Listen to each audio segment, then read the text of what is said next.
Hello crafty friends, I'm Lien from Studio Kato and I am so happy to be back on the Jane's Doodles YouTube channel. It has been a while, but I didn't forget that I promised to show you how I made this card.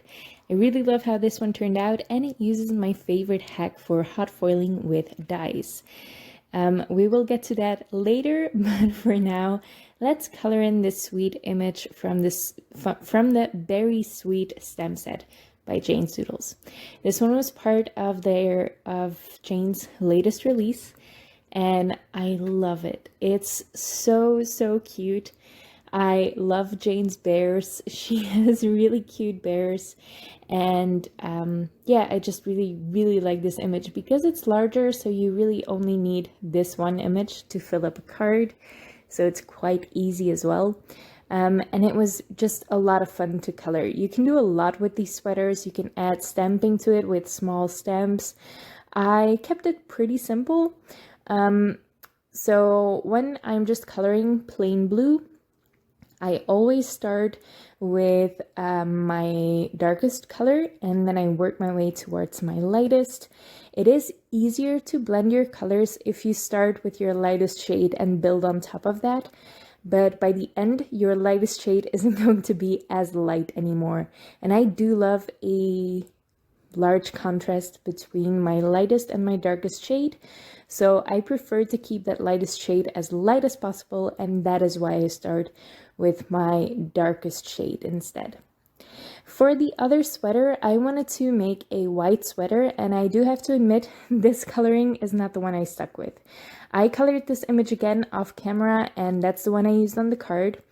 I like the shading just fine, the thing I did with the gray, but the stripes just didn't turn out right. I should have started at the bottom, and that way they would have turned out a lot less wonky. That's the image I used in the end. So start at the bottom where the sweater is straight, so it's easier to line up your stripes.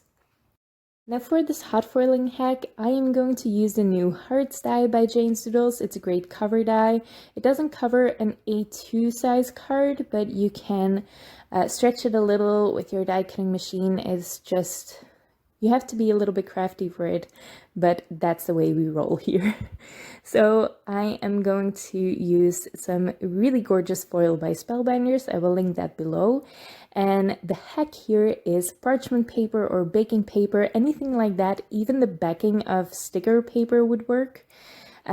Just something, you know, the feeling of that glossy, not quite paper.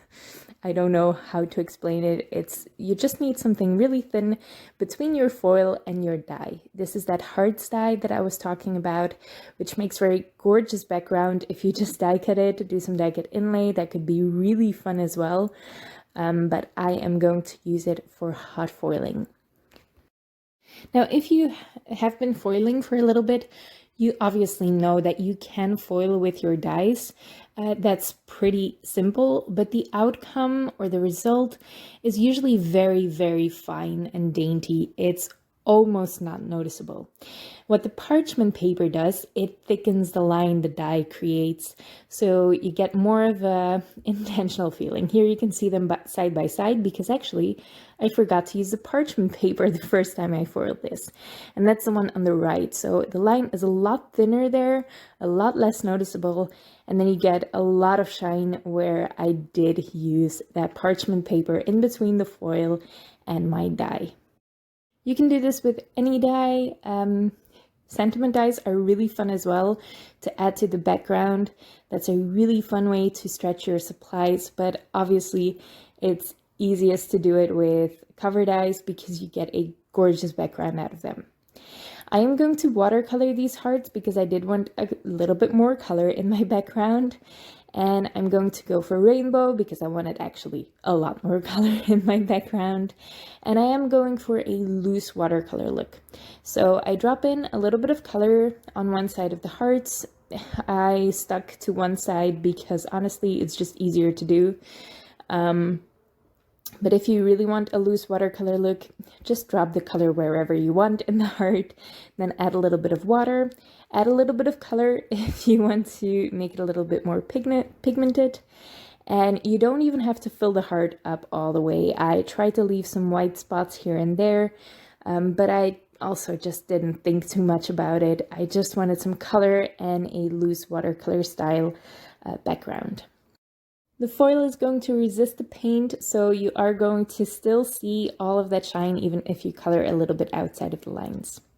I'm going to die cut this, just trim it down with a basic rectangle die, and I do try out my layout before I die cut it to see if the die I used is the right size. And all I'm going to do then is I'm going to prop that background up on a piece of cardboard. This is really sturdy to go through the mail, and it's a lot cheaper than foam, but it's also just about as sturdy as stacking several sheets of cardstock together, which is what I used to do. But this is a little bit lighter because cardboard is actually not full all the way through.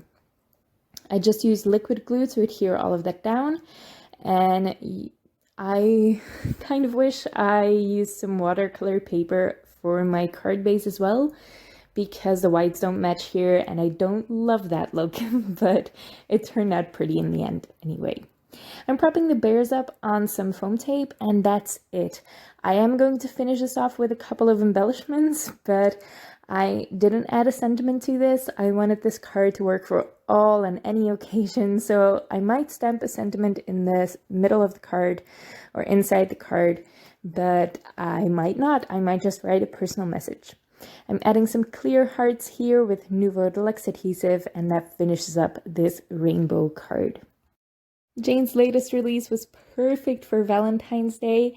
I will leave these products linked in the description below, but you can also check them out. I will leave a link to all of the products from the latest release. There are 2 more dice or die sets in this release, a tag die and a sentiment die that is perfect for Valentine's Day as well. It's Hugs, but it's just a perfect font. It's a really, really good die. I am very happy with that sentiment die that Jane created.